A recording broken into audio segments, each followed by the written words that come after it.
Corps arc-en-ciel et résurrection.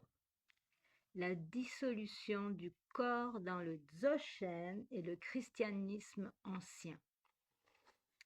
Le Dzogchen, tradition tibétaine la plus secrète, offre à voir de rares cas d'un phénomène extraordinaire. À la mort de pratiquants particulièrement accomplis, leur corps physique se dissout en lumière, ce qu'on appelle le corps arc-en-ciel. Alors je vais vous lire deux extraits, un de Chogyal Namkhe Norbu sur la voie de la lumière du bouddhisme tibétain, sur justement ce corps d'arc-en-ciel, c'est-à-dire le corps physique qui se dissout en lumière. Et ensuite, un extrait du corps arc-en-ciel et résurrection de Francis Tizot, qui lui va nous parler de la résurrection de Jésus-Christ, qui a dissous son corps en corps de lumière. Et vous allez comprendre un peu toute la partie après la résurrection des apôtres qui l'ont vu pendant 40 jours. Alors, dans le Dzogchen, donc dans le corps d'arc-en-ciel, déjà dans le bouddhisme, il y a trois corps, le Nirmanakaya, le Sambhogakaya et le Dharmakaya.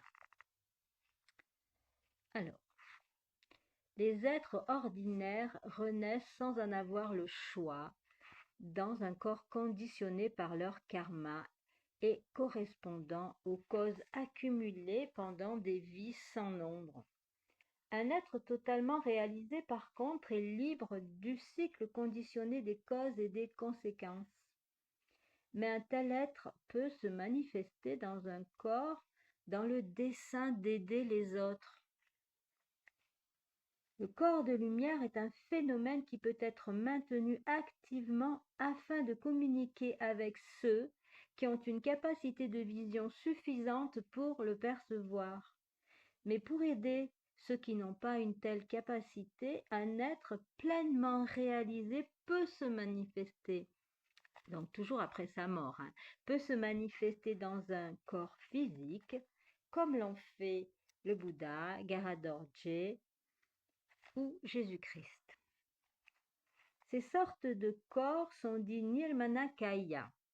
Kaya en sanskrit signifie corps ou dimension et Nirmana signifie manifestation.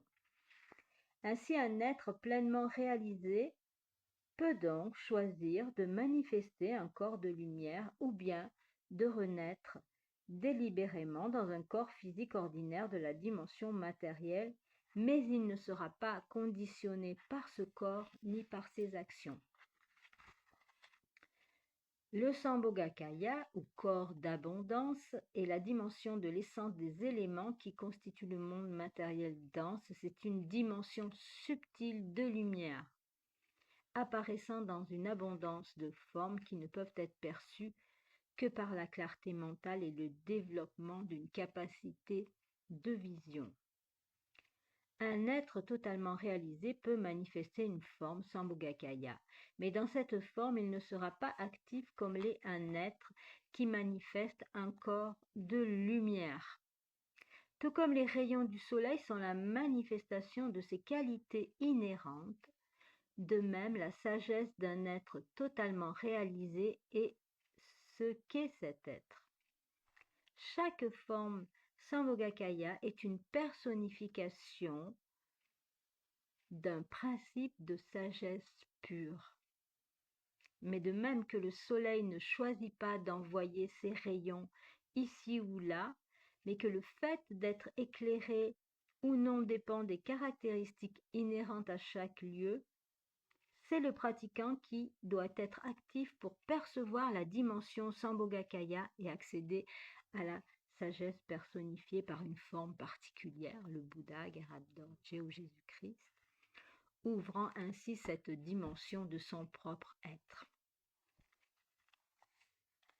Bien que la capacité de manifester une forme Sambhogakaya ou Nirmanakaya soit une facette de la réalisation totale, Cette réalisation signifie que l'on est allé au-delà de toute limite et de toute forme. On a rendu manifeste cet état qui est et a toujours été notre véritable condition depuis l'origine. Nous avons été créés à l'image de Dieu.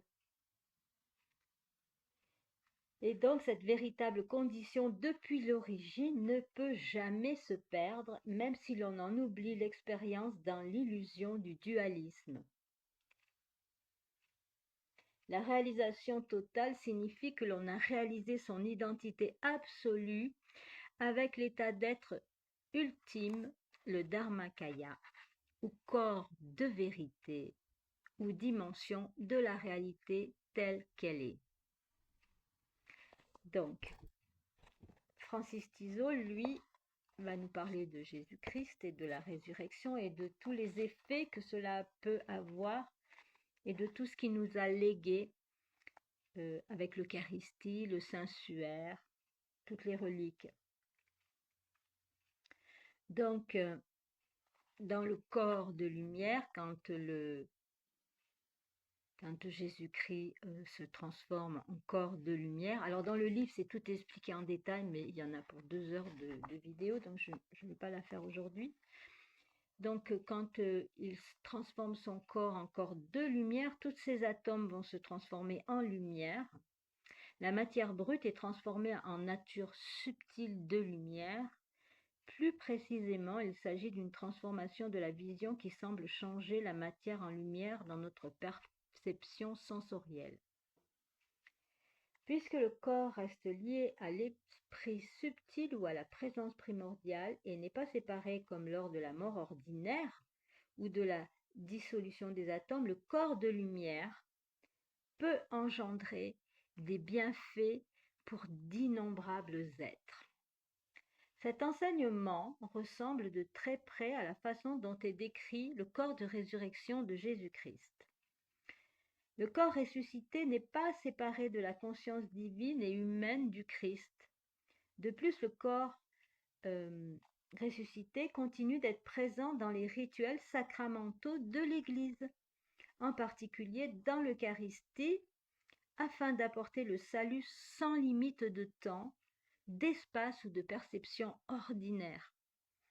Il est intéressant de noter que dans les recherches sur les sources primaires présentées plus haut, donc dans les sources primaires de la chrétienté et du Dzogchen, il est question de laisser des reliques et même dans l'expérience chrétienne de la résurrection, la catégorie de la foi décrit la relativité de la perception comme on le voit dans les plus anciens textes conservés, les épîtres authentiques de Paul.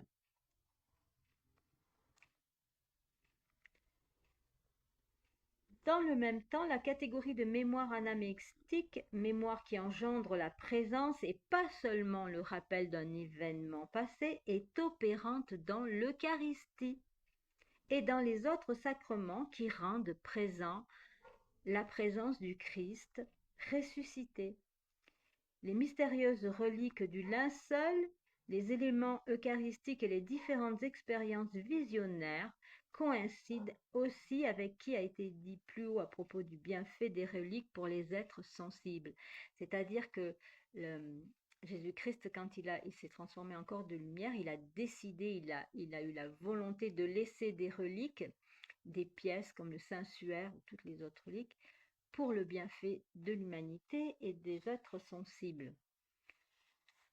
Certains des miracles eucharistiques sont parfaitement extraordinaires et défient les processus normaux de la décomposition associés avec la chair et le sang, comme à Lanciano et plus récemment en Argentine. Il est également significatif que les reliques de sang du Saint-Suaire de Turin et les autres reliques physiques, le voile de Manopello dans les Abruzzes en Italie et le suaire d'Oviedo en Espagne, sudarium, tissu pour essuyer qui aurait entouré la tête du Christ après sa mort, ainsi que les reliques eucharistiques partagent toutes des caractéristiques en commun. Ces phénomènes suggèrent la résurrection de Jésus, que la résurrection de Jésus a eu lieu et continue d'avoir des traits en commun avec le phénomène tibétain du corps d'arc-en-ciel de lumière.